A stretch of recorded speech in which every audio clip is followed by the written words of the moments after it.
So now, without further ado, it is my pleasure to introduce Stephen Wu, Director of Research with Ipsos's Audience Measurement Team. Stephen, you have the floor. Thank you, Ellen, and thanks everyone for your time today. Today we're going to look at Asian affluence, the current climate and sentiment towards this group, their demographic differences, and we'll also examine their habits and mindset, particularly when it comes to shopping. Today's presentation will use two affluence sources: the latest release of the Ipsos Affluence Survey, which is the Spring 2023 database, as well as our Q2 2023 Quarterly Barometer Recontext Survey.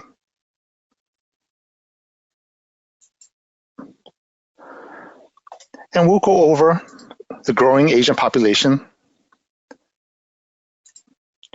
the economic climate and troublesome times when it comes to this group in particular. Then we'll look into the profile of the Asian affluent consumer, their spending habits, their luxury mindset, and the generational differences within them.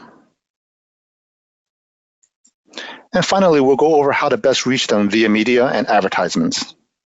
So let's get started.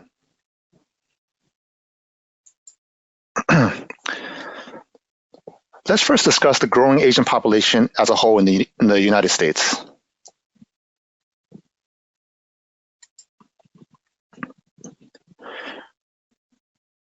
Asian Americans are the fastest growing ethnic group in the US. In 1965, the Immigration and Naturalization Act allowed skilled workers and family members to enter the country. And as a result, the Chinese American population doubled in the next 10 years. With established Asian communities in place, more people from China, Taiwan, and Hong Kong immigrated here in the 1980s. Also in 1975, Vietnamese refugees sought asylum here in the States, with many going to cities in California and Houston as well. So all of this attributed to the early growth of Asians. In 2021, Asian Americans saw a 28% growth compared to 2011. And the population here is projected to nearly double in the next 40 years.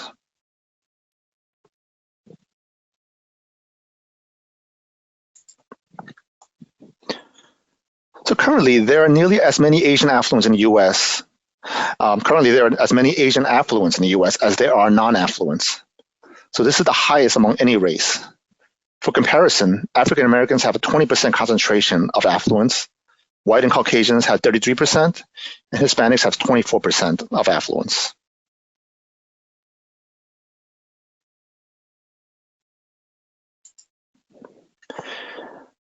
And when we look at these Asian ethnicities, Asian Indians have surpassed Chinese as the most populated Asian ethnic group living in the United States at 4.4 million. And this 4.4 million is thanks to a 51% growth within the past 10 years, whereas Chinese Americans only grew 22%. Other ethnic groups also saw strong growth. The Nepalese population, for example, in the US, have grown nearly 3 times as much in the past 10 years. When we look at other main nationalities, Koreans, Japanese, and Thais, they have remained relatively flat, some even seeing small declines in populations.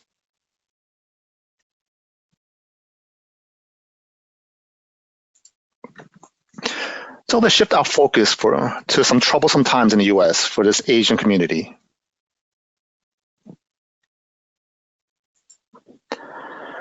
The COVID-19 pandemic shutdowns and political rhetoric have resulted in a meteoric rise of Asian hate sentiment and crimes.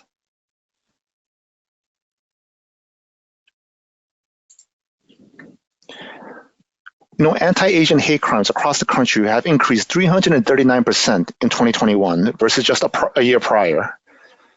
San Francisco alone saw a 567% growth in Asian hate crimes, and New York had a 343% growth. In Atlanta, 6 Asians were killed in spa shooting spree. So keep in mind that while these numbers may seem astonishing, many more crimes were unreported. So expect these numbers to be even higher than they are.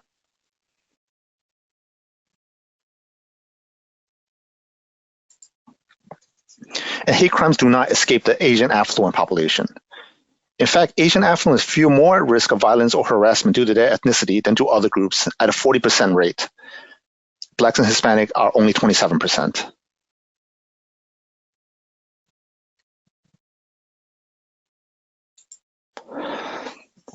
And it is of no surprise that only 1 in 6 Asian affluents, or 17%, believe that the country is headed in the right direction, by far the lowest of all races.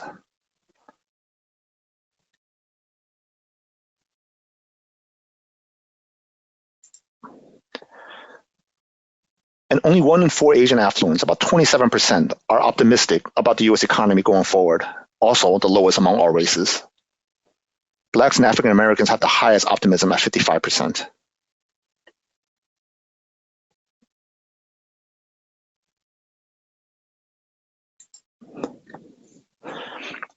So many Asian affluents feel their finances are not improving. Only 30% say it has improved versus the year prior.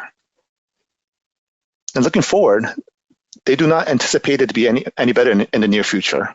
Only 23% say it will be better in the next 6 months as versus the prior 6 months. So both are considerably low compared to other races.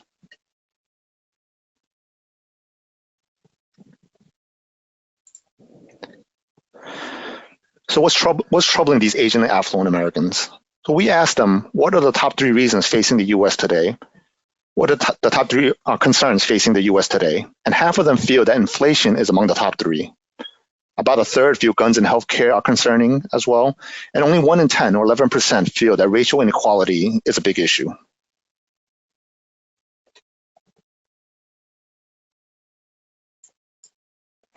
So let's take a deep dive into the Asian Americans through an affluent lens, those making $125,000 or more in their household.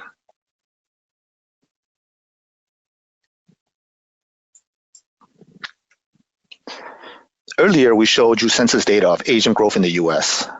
Looking at Asian affluence in particular, that growth is even stronger.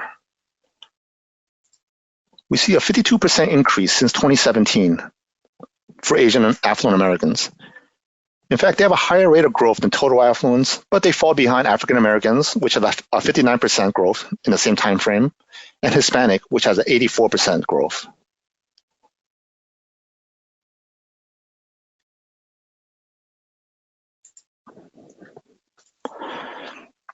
The Asian affluent population at a glance is interesting. They have the highest household income, but one of the lowest personal income. At the same time, they have the lowest concentration of millennials, but among the highest in Gen Zers. So many of these Gen Z Asian affluents are an up-and-coming group. They're first-generation Asians slowly coming into the business world and getting their footing into the workplace. These Gen Zers are definitely a group to track as they get older, and we'll touch upon more in detail later.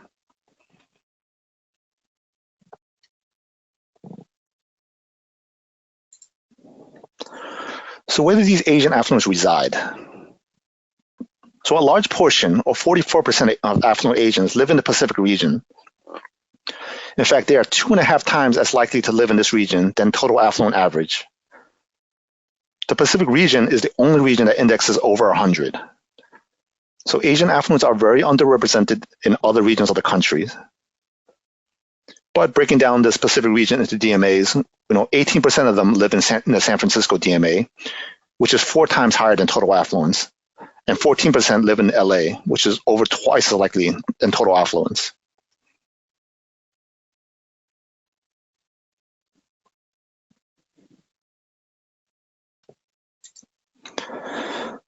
And we know the affluent Asian community is not monolithic.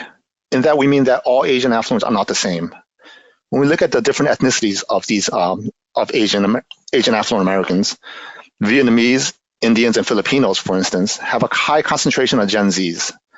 Pacific Islanders have a very strong millennial presence, while Koreans are the most likely to be Gen Xers with kids in their household. Japanese, on the other hand, have the oldest population of all Asian ethnicities. So we'll touch a little bit more on generations later in the presentation. In the last row, you'll notice that more than half of Asian Indian affluents were not born in the US. Many immigrated here and worked their way up to affluent status.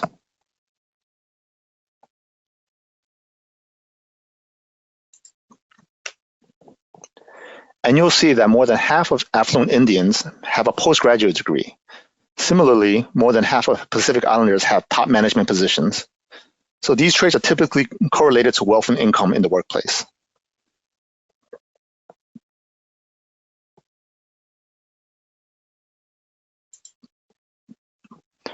Now, looking at differences in attitudes, where the larger font sizes indicate the higher likelihood to agree with these statements. We'll start out with Asian Indians. They like to stand out from others, and they strive to get to the top of their careers. Chinese affluents, they don't feel comfortable buying stuff online, but at the same time, always shop around to find the best price.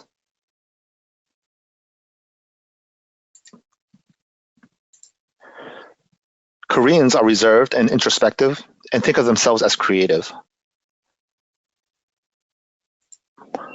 While Filipinos like to try new food and enjoy shopping for clothes.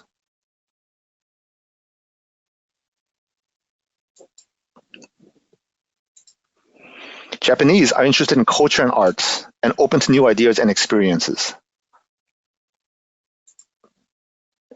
And we see that Vietnamese tend to worry about things that are out of their control, things like the stock market, where they feel it is too risky for them to invest in.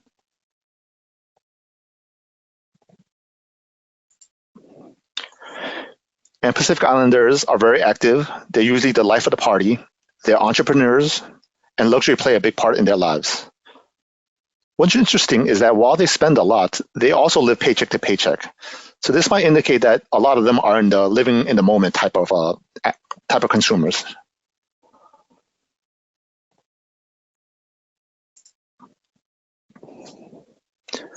So now let's talk a little bit about the spending habits of Asian affluents.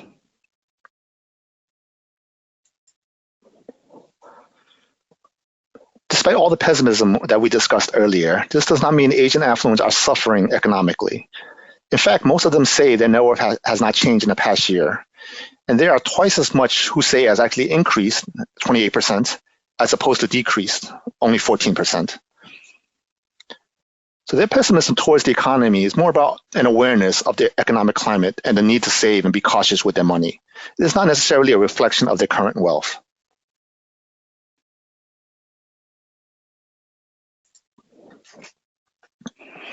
We ask Asian affluents which word describes them more, and we'll give them 2 words to choose from. You'll see that they are savers rather than spenders, overwhelmingly so, and more than any other races.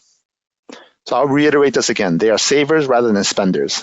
This is an important data point that we will touch upon a few times during this presentation.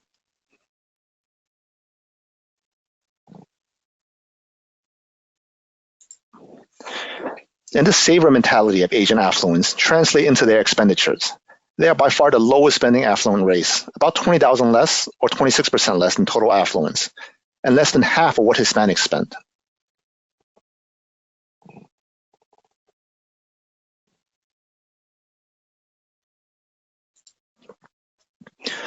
So going back to the different Asian ethnicities, we see that Pacific Islanders have the highest propensity to spend by a large margin, more than 3 times that of Asian affluence in general.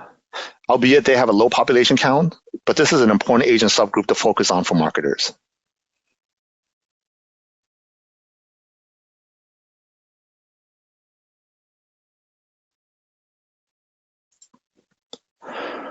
So what else do Asian affluents describe themselves as?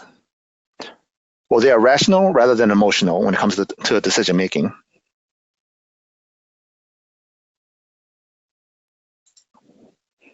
And in general, they are cautious rather than bold.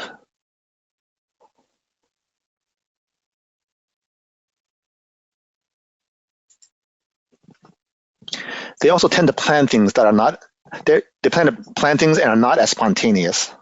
So all of these traits, them being savers, being rational, being cautious, and being planners, are important to remember, especially when it comes to their mindset when considering if they should purchase something.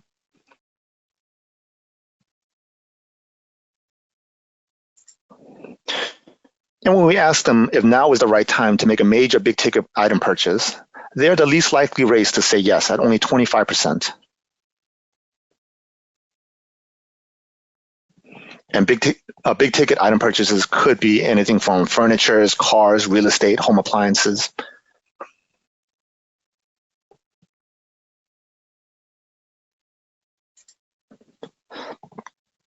And this all comes to fruition when we ask them if they plan to spend more in the next 6 months versus the previous 6 months. Asian affluents have the lowest likelihood to spend more compared to the other races across all categories. The top category, however, that they intend to spend more on is travel, which is a strong category to focus on when trying to appeal to this group.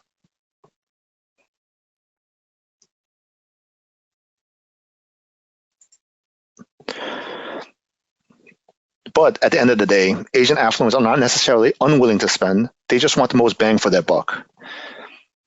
In fact, 3 in 4 Asian affluents always shop around to find the best price, and this is the highest among all other races. This is a powerful statement and speaks to their willingness to spend, but it needs to be of great value. As 72% say that good value is more important than price.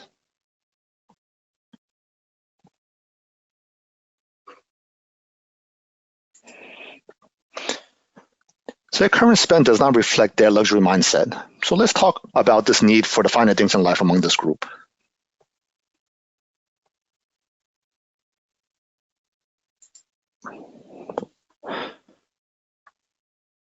So after all the talk about Asian affluence and spending, we see that 2 in 3 Asian affluents agree that owning good quality things brings them enjoyment.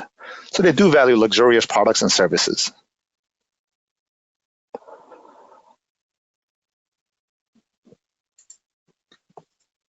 And this plays out very well for things in their homes.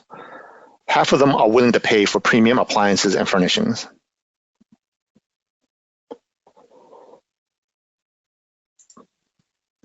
And this luxury mindset is not just on tangible items, but also on their experiences. Over 2 in 3 Asian affluents, or 68%, say that when traveling, comfort and services are worth paying extra for. So we touched earlier about how much they want to spend more on travel being the top category earlier.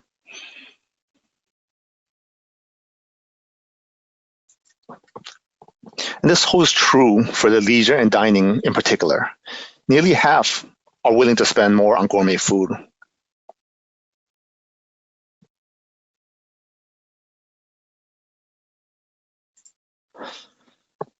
So a little special treat. So starting in the fall 2023 release, we will be offering a special luxury set of questions in our database for all of our valued clients.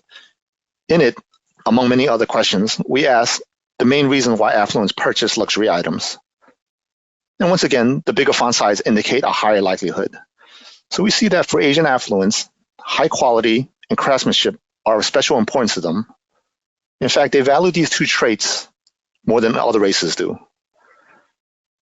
Other reasons that rank high for luxury purchases include innovation, the beauty of the item itself, and the fact that they just like to indulge themselves from time to time. So all of these are key factors when you're trying to message products or services to this group.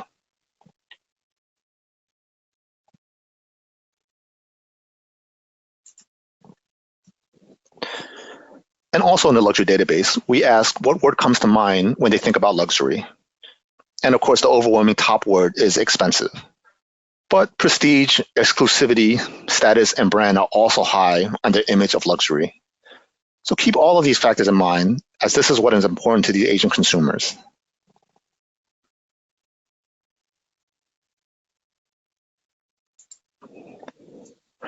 Now, we spoke a lot about Asian affluent population not being monolithic. So this is especially true when it comes to generations and the vast differences each have compared to one another. So let's look into this a little deeper.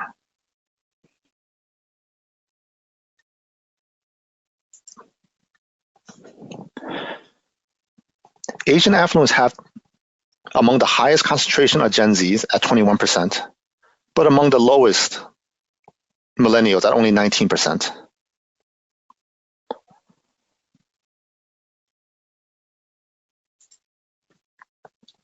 And we talked earlier about Asian Indians overtaking Chinese as the most populated Asians in the US.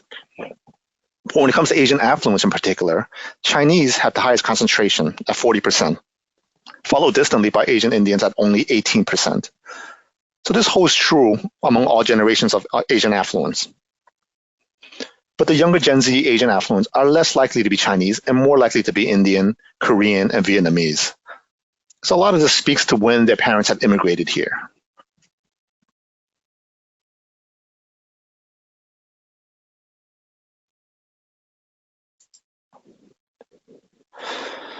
we see that a huge proportion of younger Asians, especially Gen Zs at 85%, and millennials at 66%, were born in the US. So they're first generation Asians.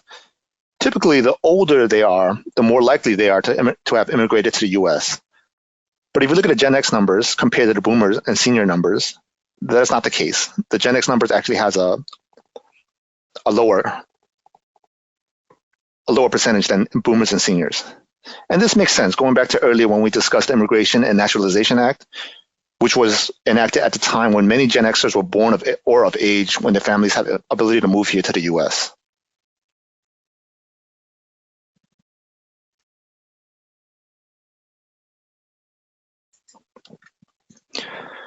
However, when we ask whether you speak another language other than English at home, a huge majority of Gen Zs, 70%, say they do. So this implies that many are still living with their parents, and despite their age, live in a traditional Asian household with many of their values still intact. It is important to note that millennials have dropped off quite a bit from Gen Zs. And that is because many millennials may have moved out of their homes and may not have started a family yet, and they do not feel the need to continue speaking their native language.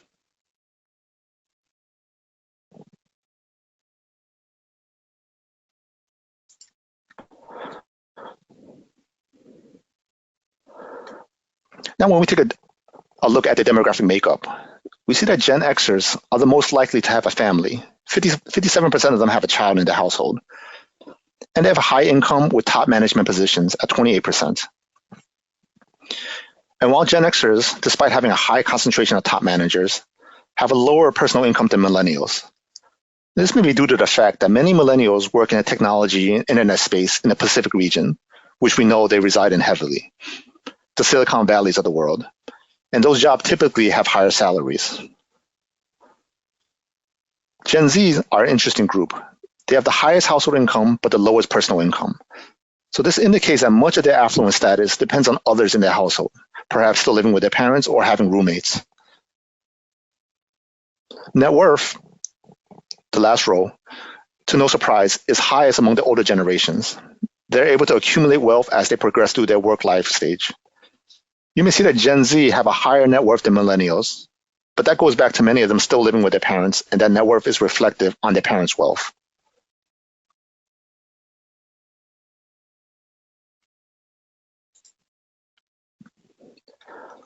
So what about their attitudes? Let's look at Gen Zs. They are heavily reliant on social media. They rather stream videos than watch traditional TV. They're career-driven and get enjoyment from shopping. They also worry about things that are out of their control. Millennials love to cook, especially with organic food. They have a good work-life balance and are early adopters of technology. And they keep up with the latest fashion and trends.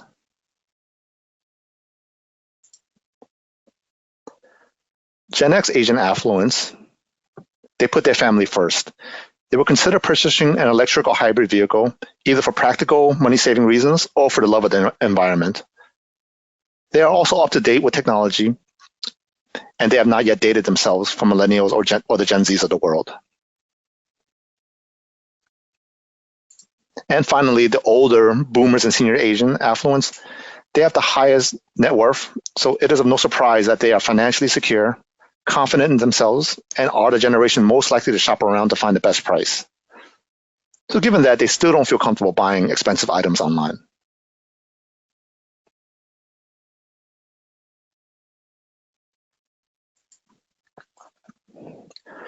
So let's go back to the spender versus saver stat across generations.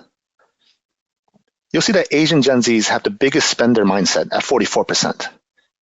But as affluence age, they start to adopt the saver mentality. You'll see that millennials, that drops to 33% for being spenders. And Asian Gen X drops to 26%, and the boomers and seniors are at 20%. So as they progress through the life stage, they start to shift from the spender mentality to the saver mentality.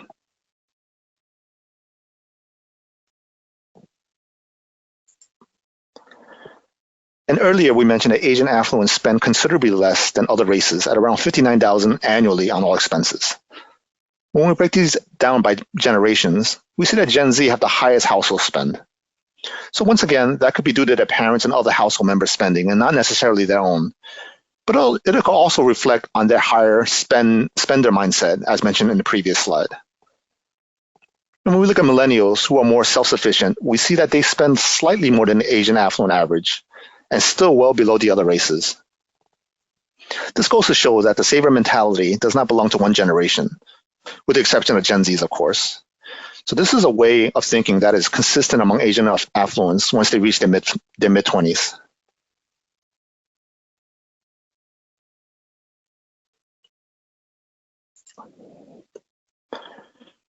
And breaking down the expenditures by consumer categories, we see that millennials dominate most of the categories, from auto, home and garden, technology, apparel and fashion, leisure and entertainment, to alcoholic beverages.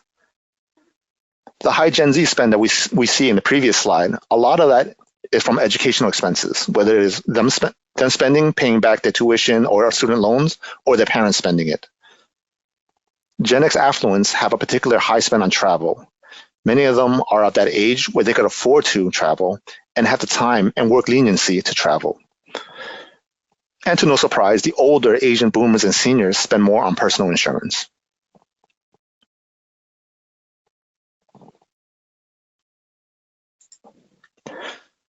So a bit of a busy slide here, but bear with me. So looking ahead, we see some differences between past 12-month spend, which was shown in the previous slide, and the intent to spend in the next 12 months, which is what this slide shows. So for instance, intent to travel internationally or going on a cruise is highest among millennials and non-Gen Xers. And on the flip side, intent to purchase a new vehicle is highest among Gen Xers and not millennials.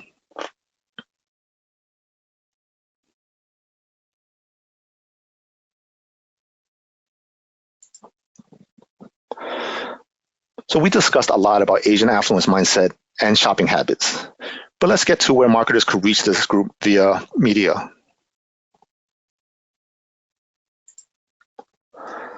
So Asian affluents continue to be strong users of traditional media, the TV, radio, and print publications, but they also rely a lot on the newer digital media such as apps, social networks, podcasts, and even digital issues of publications.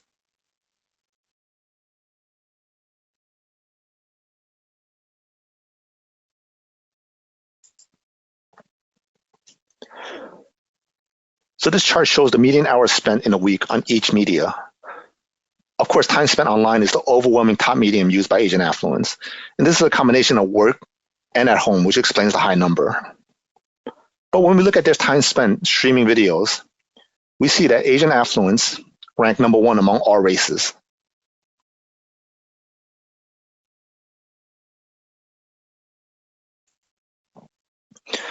And we see that as Netflix, Amazon Prime Video, and Disney Plus all rank high in frequency of use for all media brands.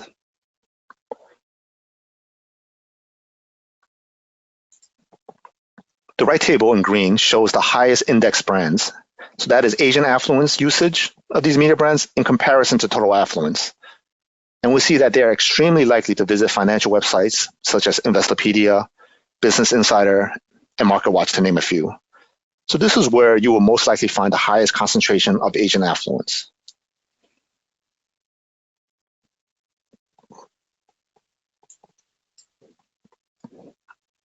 And as mentioned earlier, Asian affluents are strong users of social media. In fact, they rank #1 among all affluent races for using LinkedIn and forum and discussion networks such as Reddit and Discord.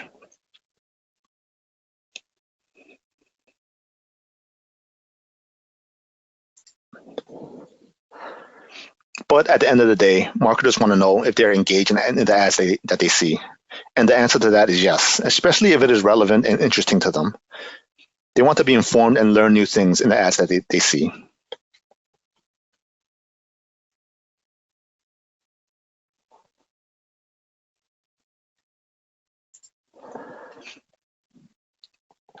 So a bit of a busy plot chart, but we plot out exposure in advertisements seen in the x-axis from left to right, and interest in ads seen, the y-axis from bottom to top. So the target for marketers is in the upper right-hand corner, where they are strong in both exposure to ads and interest in ads. And we see that traditional platforms like TV, radio, and magazines continue to be among the top mediums. Other strong platforms include websites, social media, and apps. So these are where you will find your Asian affluent audiences. And luckily, we know that they are strong users of all of these media.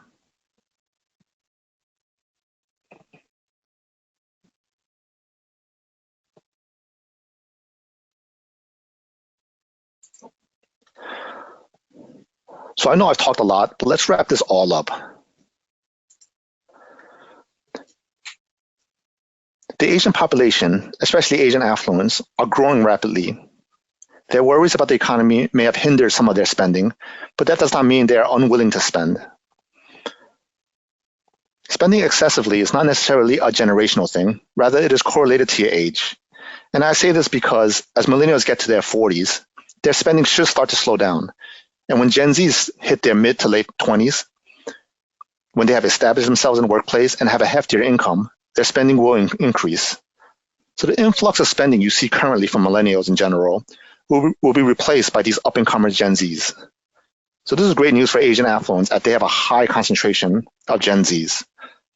So pay particular attention to this generation of affluents in the near future. But that doesn't mean other generations are resistant to spending. It just means they are looking for the best and most efficient deals out there. All Asian affluents, in fact, have the saver mentality, so make sure to promote sales to attract them. Additionally, not all Asian ethnicities are the same. We know Pacific Islanders have the greatest propensity to spend, and Asian Indians and Chinese have the highest reach. They all have different mindset and attitudes, and I know we talked a lot about Asian affluence as a whole, but market to each ethnicity with a variation of messages depending on their past behavior, their values, and their current life stage. And while Asian affluents can be reached across most mediums, they are particularly heavy users of streaming videos, social media, and also financial websites. So exposure and interest in ads seen are prevalent when they are on these platforms.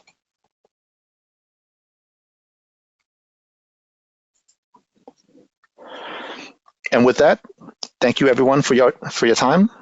I hope you find this helpful and insightful. We'll pass this back over to Ellen for closing remarks. Thank you, everyone. Wow, I just really like to thank Stephen for today's really detailed presentation. And thank you all for joining us. I do see that there's some questions that have been received, and Stephen will be responding to everyone directly via email. We will also be sending an email with a direct link to today's recorded presentation. However, that you should be expecting very early next week. In the meantime, please do feel free to reach out to us directly. That now concludes today's amazing webinar. Have a wonderful day, everyone.